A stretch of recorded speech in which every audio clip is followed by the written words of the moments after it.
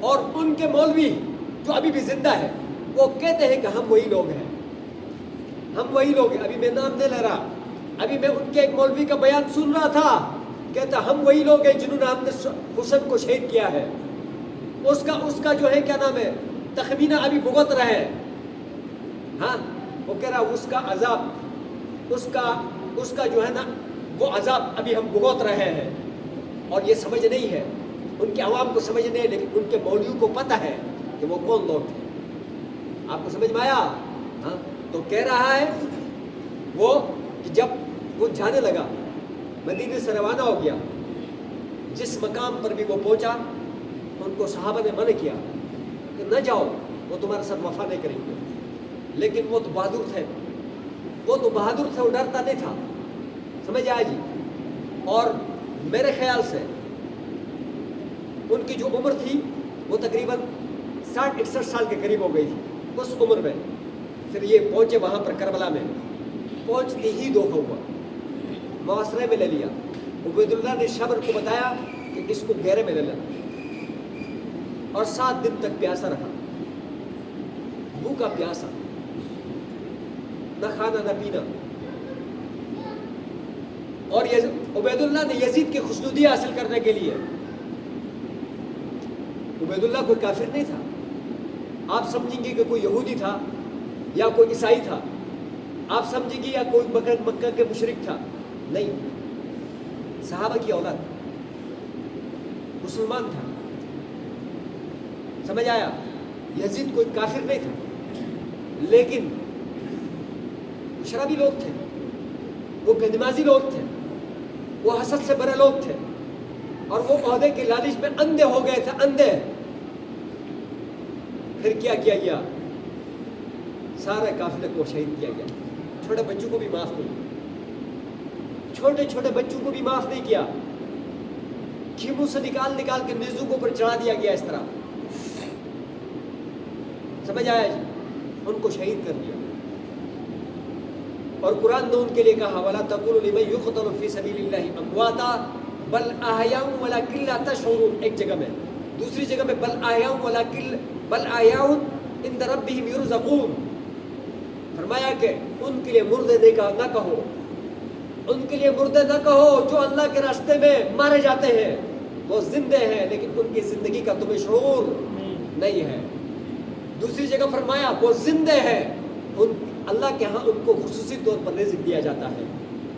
وہ زندے ہیں اور اللہ خصوصی طور پر ان کو رزق دیا جاتا ہے. تو جو زندہ ہے، مرنا تو ویسے بھی ہے نا، بستر بھی مرنا ہے، پیٹ کے درد سے بھی مرنا ہے، ایکسیڈنٹ سے بھی مرنا ہے، اور کنڈی سے گر کے بھی مرنا ہے، سانپ بچھو کے کاٹنے سے بھی مرنا ہے.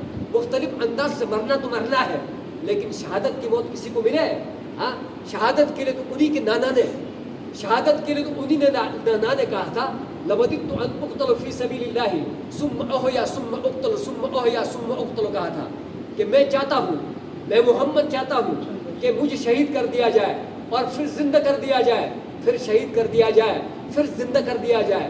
اور جنت کے اندر شہید سے پوچھے گا اللہ تعالیٰ کہ تجھے کیا چاہیے بتا، تو نے میرے لیے جان دی ہے، میرے لیے اپنے جسم کے ٹکڑے کرا دیے ہیں، میرے لیے خون بہایا ہے اللہ کی کلمے کو بلند کرنے کے لیے، باطل کے مقابلے میں ڈٹ کے سیسے پلائے دیوار بنا تھا.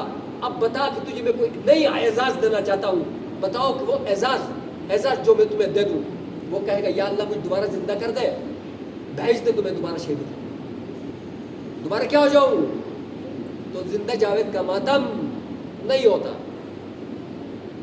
زندہ جاوید کا ماتم وہ تو مردوں کو اوپر ہوتا ہے. آپ کو سمجھ میں آئے؟ زندوں کی ماتم نہیں ہوتا. قرآن نے کہہ دیا کہ وہ زندہ ہے، حدیث نے کہہ دیا کہ وہ زندہ ہے. سمجھ آئے جی؟ انہوں نے ایک مقام حاصل کیا ہے، اور حدیث نے بتا دیا کہ وہ جنت کے جوانوں کا کیا ہے؟ سردار ہے. تو ہم کیوں ان کے لیے جو ہے وہ کریں؟ آپ کو سمجھ میں آیا؟ اس طرح ان کے ساتھ. پھر بعد میں کیا ہوا؟ دیکھو ظالم ہوتا ہے.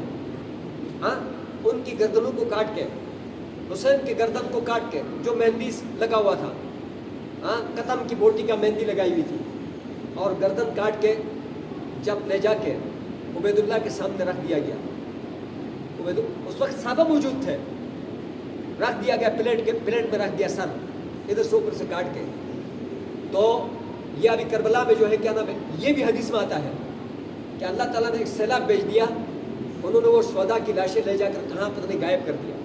کربلا میں شہادت کے بعد بارش ہوئی شدید قسم کی, اور وہ لاشیں سر ہے, اور اس کی قبر کا کوئی متعین نہیں ہے, یہ ویسے وہاں پیٹ رہے ہیں. سمجھ آئے جی, سیلاب نے کہاں لے جا کے ان کو دفن کر دیا, اور گردن وہاں کربلا میں ہے ہی نہیں.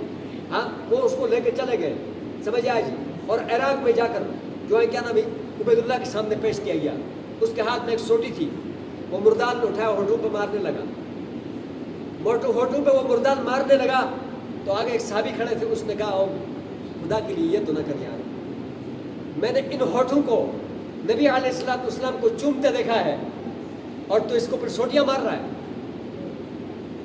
آپ اندازہ لگاؤ, یہاں جب بندے کے جو ہے نا دماغ مر جاتا ہے, ضمیر مردہ ہو جاتا ہے, تو پھر وہ کیا کیا کچھ نہیں کر سکتا ہے. غور سے سنو, ہمیشہ کے لیے ضمیر مردہ نہ کرنا, پلیز تمہاری منت کرتا ہوں, اپنے ضمیر کو مردہ نہ کرنا. جس دن تمہارا ضمیر مردہ ہو جائے گا نا, نہ تمہیں رشتہ دار نظر نہیں آئے گا, تمہیں جو ہے نا کوئی مبارک ہستی نظر نہیں آئے گا, تمہیں خدا کا حکم نظر نہیں آئے گا. بس صرف آپ کو اپنے مفاد, اپنی لالچ, اپنے حسد کے علاوہ کچھ بھی نظر نہیں آئے گا. جس دن تمہارا ضمیر مردہ ہوگا, ان لوگوں کا ضمیر مردہ ہو گیا تھا ضمیر, اور وہ ان ہونٹوں کو اپنے سوٹیاں مار رہا تھا جن ہونٹوں کو نبی علیہ السلام نے اپنے مبارک ہونٹوں سے چوما تھا اور بوسے لگایا تھا. سمجھ آیا؟ اور پھر ایک بات اور بتا دوں, حدیثوں میں آتا ہے حسین ادھر سے اوپر نبی علیہ السلام کے مشابہ تھے. کیا تھے بھائی؟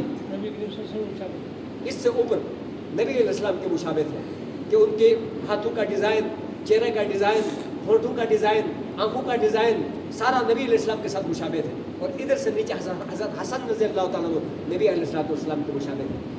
جس چہرے کے اوپر پوری امت مسلمہ, اور جس چہرے کے اوپر پوری امت مسلمہ درود اور سلام بھیجتی ہے, لیکن جن کی ضمیریں مردہ ہو گئی تھی, وہ اس وقت ان کے ہونٹوں کے اوپر سوٹیاں مار رہے تھے.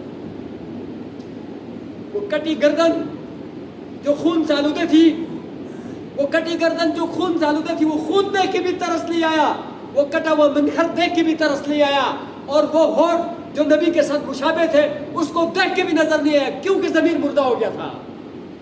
یہ کوئی یہودی نہیں تھا, یہ کوئی انگریز نہیں تھا, ہاں یہ مسلمان تھا, لیکن ضمیر مردہ تھا اور لالچ میں آ گیا تھا. اس لیے ضمیر کو مردہ نہ کرنا. ضمیر مردہ کرو گے آپ کو حق نظر نہیں آئے گا, بس آپ کو اپنے مفاد نظر آئے گا. صحیح کہہ رہا ہوں غلط کہہ رہا ہوں بھائی؟ یہ حدیث کی باتیں بتا رہا ہوں, کسی کی سنی سنائی باتیں نہیں بتا رہا ہوں. اٹھاؤ ترمذی, اٹھاؤ ابو داؤد, اٹھاؤ نسائی, اٹھاؤ بخاری شریف, آپ کو یہی باتیں وہاں ملیں گی. سمجھ آیا؟ لیکن تاریخ ہوتا ہے, وہ کسی کو معاف نہیں کرتا. یہی عبید اللہ جو حضرت حسین کے قاتل تھا, اور اس کی خوبصورت ہونٹوں کے اوپر, وہ پھول جیسے ہونٹوں کے اوپر, وہ نبی کے چومے ہوئے ہونٹوں کے اوپر, اور اس نبی کے لاڈلے کی اس گردن کے ساتھ مذاق اڑا رہا تھا اور کھیل رہا تھا اپنے سوٹی کے ساتھ. اور حدیث کے الفاظ ہیں ترمذی شریف کے شرح عرف الشذی کے اندر دیکھو, لکھا گیا ہے کہ جب اس کی گردن کاٹ کے لائی گئی, جب اس عبید اللہ کی گردن کاٹ کے اس کے ساتھیوں کی گردن کاٹ کے لائی گئی, اور وہ ایک مسجد کے سین میں جب پھینکا گیا, تو ایک سانپ آتا تھا اور ساری کھوپڑیوں کو ایسے پھلانگ کے جا کے عبید اللہ کی جو کھوپڑی تھی اس کے اندر وہ سانپ چلا جاتا تھا. ان کھوپڑیوں کے درمیان میں عبید اللہ کی جو کھوپڑی تھی وہ چھلانگے لگا رہی تھی. سن رہے ہو یا نہیں سن رہے ہو؟ ظلم اپنا انتقام لے کے رکھتا ہے, چھوڑتا نہیں ہے. سارے ان شہید کرنے والوں کی تاریخ اٹھا کے دیکھو کہ کیسے کتے کی موت مرے ہیں, اور کیسے ان کی لاشوں کے ساتھ کھیلا گیا ہے, اور زمین کو ان سے صاف کر دیا بات والوں نے. تو بتا رہا تھا کہ عبید اللہ کی جو کھوپڑی تھی, کھوپڑیوں کے درمیان میں ایک سانپ آتا تھا, آ کے اس کے اندر گھستا تھا, اور وہ کھوپڑی جو ہے نا کھوپڑیوں کے درمیان میں ایسے چھلانگے لگا رہی ہے, فٹ بال کی طرح. جیسے فٹ بال مارتے ہیں نا تو نیچے لگتا ہے اوپر اٹھتا ہے, نیچے لگتا ہے اوپر اٹھتا ہے, اس طرح اس کی گیند کی طرح جو ہے کیا نام ہے چھلانگے لگا رہے ہیں. ظلم ہوتا ہے. سمجھ آئے جی؟ تو امام حسن ہماری آنکھوں کا ٹھنڈک ہے, امام حسن ہماری آنکھوں کا ٹھنڈک ہے. ہم جب تک امام حسین اور حسن کے اوپر اپنی نماز میں درود نہیں پڑھیں گے, اپنے پروگرامات پر درود نہیں پڑھیں گے، ان کے لیے نعتیں نہیں پڑھیں گے، تو نہ ہمارا نماز مکمل ہوتا ہے، اور تو نہ ہمارا پروگرام مکمل ہوتا ہے، تو نہ ہمارا ایمان مکمل ہوتا ہے. سمجھ میں آیا؟ لیکن ہمیں اسلام نے کیا کہ آخری بات، ہمیں اسلام نے امت وسطا لتکونوا شہداء علی الناس، اسلام نے ہمیں افراط تفریط سے منع کیا ہے. ہمیں اسلام نے افراط اور تفریط سے کیا کیا ہے؟ منع کیا ہے. ہم نہ بالکل پیچھے بالکل ایسے بھی نہیں کہ ہم ان کی محبت کا انکار کریں، اور ایسی بھی نہیں کہ ان کے محبت کو شریعت سے آگے لے کے جائیں. ہم محبت اور شریعت کو برابر چلاتے ہیں. کیا کرتے ہیں بھائی؟ غور سے سنو، ایک محبت ہے، ایک شریعت ہے. اگر شریعت سے محبت آگے بڑھ گئی پھر بھی گمراہی ہے. شریعت سے بولو اونچا بولو، شریعت سے محبت آگے بڑھ گئی پھر بھی گمراہی ہے، اور محبت سے شریعت آگے بڑھ گئی پھر بھی کیا ہے؟ گمراہی ہے. بات سمجھ میں آیا؟ ہمارے دلوں کی دھڑکن ہے وہ، ہمارے آنکھوں کے ٹھنڈک ہے وہ، ہمیں ان کی شہادتوں پر دکھ ہے، ہم خون کے آنسو رونا روتے ہیں. سمجھ آئے جی؟ لیکن ہم وہ نہیں کہتے جو قرآن نے منع کیا، ہم وہ نہیں کرتے جو قرآن نے منع کیا، ہم وہ نہیں کرتے جو نبی نے نہیں کیا. سمجھ آئے جی؟ ہم وہ نہیں کرتے کہتے جو نبی نے نہیں کہا، ہم وہ نہیں کرتے جو نبی نے نہیں کیا، بس جو نبی نے کیا وہ ہم کرتے. بتاؤ، میں تمہیں ایک بات بتاتا ہوں. حضرت حمزہ کو شہید کیا گیا، اس کے ٹکڑے کر دیے گئے، اور اس کے ٹکڑوں کو چادر میں لپیٹ کر اور احد کے میدان میں لایا گیا. کیا نبی نے اس کے اوپر ماتم کیا ہے؟ ہاں. اور اس کے بعد 70 شہداء کو احد کے میدان میں شہید کیے گئے. کیا نبی نے ان شہداء کے اوپر ماتم کیا ہے؟ نہیں کیا ہے. اس کے بعد بدر میں شہید کر دیے گئے 13 صحابہ کو. کیا ان کے اوپر ماتم کیا ہے؟ اور دیگر غزوات میں صحابہ شہید کر دیے گئے، ان میں ماتم کیا ہے؟ ہاں. حضرت جعفر کو نبی علیہ السلام کے چاچا کے بیٹے تھے، اور جو ہے نا عبداللہ جو ہے کہ نبی علیہ السلام کے جعفر جو یعنی خاندان کے شہزادے تھے، اور زید بن حارث رضی اللہ تعالیٰ عنہ نبی علیہ السلام کے منہ کے بیٹے تھے.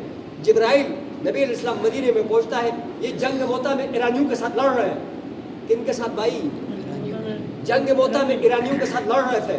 ہاں. 3000 صحابہ تھے، ان کے ساتھ لڑ رہے تھے. جبرائیل نے آ کے بتایا کہ بھائی تیرا چچا کا بیٹا جعفر شہید ہو گیا. نبی علیہ السلام کے رنگ بدلے اور کھڑے ہو گئے، بیٹھ گئے، کھڑے ہو گئے، مسجد پہ چکر لگانے لگے. تھوڑی دیر کے بعد پھر جبرائیل آیا، زید بن حارث تیرا بولا بیٹا بھی شہید ہو گیا، اور پھر چکرانے لگے. اور اس کے بعد اس کے جو نا حضرت عبداللہ بن رواحہ کا بتایا گیا کہ وہ بھی شہید ہو گئے. تو یہ تینوں امیر تھے، تینوں کے ہاتھ میں جھنڈا پکڑایا تھا نبی علیہ السلام نے. نبی علیہ السلام یعنی چکرا گئے، لیکن نبی علیہ السلام نے ان کے نام پر ماتم نہیں کیا ہے. ہمیں یہ سبق نہیں دیا ہے، ہمیں یہ سبق نہیں دیا، ماتم نہیں کیا. نبی علیہ السلام اٹھے، جا کے جعفر کے گھر گئے. ان کے 5 بچے تھے، اور لایا، اور لا کے جو ہے کیا نام ان کو گود میں رکھا کہ لگا تیرے باپ اللہ کے راستے میں شہید ہو گیا، اللہ تمہاری مدد کرے گا. ماتم شاتم کوئی نہیں. دکھ بڑا ہوا، آنسو سنبھالے نہیں جا رہے تھے، داڑھی مبارک تر ہو گئی تھی، اور ادھر حضرت خبیب کو سولی پہ لٹکایا گیا تھا، اور کہہ رہا تھا ما ابالی حین اقتل مسلما علی ای شک کان للہ مسرعی وذالک فی ذات الالہ و ان یشاء یبارک علی اوصال السلم مبتزعی.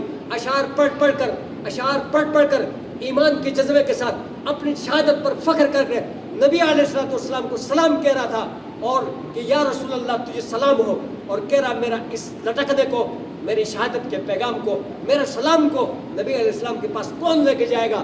جبرائیل علیہ السلام نے فوراً اللہ کے نبی کے پاس سلام لایا کہ خبیب تمہیں سلام کر رہا ہے، اور آخری مرحلے میں ہے اور سولی پہ لٹکتے ہیں. کہ اللہ کے نبی نے فرمایا وعلیک السلام یا خبیب، وعلیک السلام یا خبیب. تڑپا، آنسو بہے، خبیب کی یاد میں چکرے کاٹنے لگے. اور صحابہ نبی علیہ السلام کی اس پریشانی کو دیکھ کر پریشان تھے، لیکن ماتم نہیں کیا. حضرت عاصم کی شہادت کا خبر ملی، نہیں کیا. عاصم کے ساتھیوں کی خبر کی شہادت ملی، نہیں کیا. اور سنو بیر معونہ کے موقع پر، یہ بڑی اہم بات ہے بخاری شریف کی، سمجھے؟ بیر معونہ کے موقع پر رال، زکوان، لہیان قبیلوں کے لوگ آئے. غور سے سنو، سمجھ آئے؟ رال، زکوان، لہیان قبیلوں کے لوگ آئے. آ کر کہنے لگے یا رسول اللہ ہمارے رال زکوان لہیان اسیان سارے قبیلوں نے اسلام لے آیا. کیا فرما رہے ہیں؟ اسلام لے آیا ہے. نبی علیہ السلام خوشی سے جھوم اٹھے. یہی قبیلے تو ٹارگٹ ہے. اگر ان قبیلوں نے اسلام لے کر آیا تو پھر تو اسلام کا بولا بالا ہو جائے گا, پوری دنیا میں اسلام پھیل جائے گا. خوشی میں جھوم اٹھے تو کہنے لگے کہ تمہیں مبارک ہو, تم اللہ کے جو ہے کیا نام ہے یعنی اب صحیح بندے بنے اور اسلام کے پرچم تمہاری کنٹریوں میں لہرائے گا. تو کہنے لگے یا رسول اللہ ہمیں چن چن کے جو قرآن پڑھانے والے اور آپ کی دین کو صحیح سمجھانے والے صحیح ٹاپ کے قاری دے دو, عالم دے دو. نبی علیہ السلام نے سارے صحابہ کو بلایا, بھاگ بھاگ کر اپنے گھروں سے آئے. کہنے لگا تمہیں مبارک ہو, رال زکوان لہیان قبیلوں نے اسلام لے آیا ہے, آپ ان کو اسلام سکھانے کے لیے کون کون جائے گا؟ سارے صحابہ کھڑے ہو گئے. انہوں نے کہا بیٹھ جاؤ. پھر جو ٹاپ کے قاری تھے, جو ٹاپ کے عالم تھے, ان کو بٹھایا, تم بھی اٹھو, تم بھی اٹھو, تم بھی اٹھو. 70 اٹھایا. کتنے بھائی؟ 70 قاریوں کو اٹھایا, 70 علماء کو اٹھایا. اور پھر کہنے لگا جاؤ ان کے ساتھ. ان دلے کے بچوں نے, ان کافر کے بچوں نے, ان ظالم کے بچوں نے, بیر معونہ کے نام پر ایک جگہ تھا جیسے گوگینا ہے, ہاں ادھر جو ہے کیا نام اپنے بندے چھپائے ہوئے تھے, تلواروں کے ساتھ, تیروں کے ساتھ, مکمل اسلحے سے لیس کر کے. جب یہ قرآن کے حافظ, یہ نبی کے قاصد, یہ اسلام کے شاہ سوار جب وہاں پہنچے, ایک ایک کر کے پکڑے اور بردردی سے 70 کے 70 کو شہید کر دیا. اور ایک صحابی کہیں زخمی حالت میں بچے, لولہان نبی علیہ السلام کے پاس آ کر کہنے لگا تیرے شہزادوں کو شہید کر دیا. لیکن نبی علیہ السلام نے پیٹا نہیں اپنا آپ کو,